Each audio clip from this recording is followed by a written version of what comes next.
Ano yan? Naglilinis po. Kita ko nga, naglilinis ka. Bakit ang aga mo maglinis? Ang aga niya na. Ba't ayaw mo muna mag-cellphone? Ang aga mong bumangon. Ma, wala naman akong gagawin kaya ako gumising ng umaga para maglinis-linis Kung dito kang sa bata bahay. ka talaga, araw-araw na lang. Ha? Tuwing na lang umaga, ang aga mong gumising, tas naglilinis ka. Ayaw mo man lang mag-cellphone muna, humilata hanggang tanghali, bumangon ka na lang pagkakain na. Hindi yung ang aga mong gumising tapos maglilinis ka. Ma, gusto ko lang naman tumulong dito sa gawaing bahay. Diyos ko, mga batang to.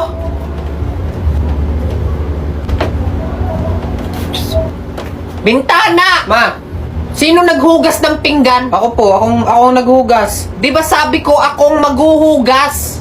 Ha? Napakakapal ng mukha mo. Parang wala kang katulong. Ha?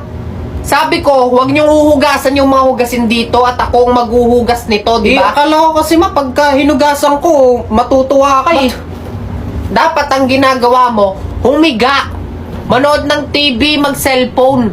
Ha? Hindi yung nagawa ng gawaing bahay. Ma, wala naman kasi akong gagawin kaya naghugas na lang ako ng pinggan. Sumasagot ka pa? Alam mo, ikaw, hindi ka man lang marunong manghingi ng pera. Saan ka magaling? Tumulong dito sa gawaing bahay. Gumising ng maaga. Maglinis. Ba't di mo gayahin yung kapatid mo? Ha? Uuwi lagi gabi-gabi. Laging lasing. Ikaw, saan ka magaling? Mag-aral mabuti. Gumawa ng assignment, project. Ni hindi man lang ikaw gasta. Diyos ko, nagigigil ako sa'yo, oh.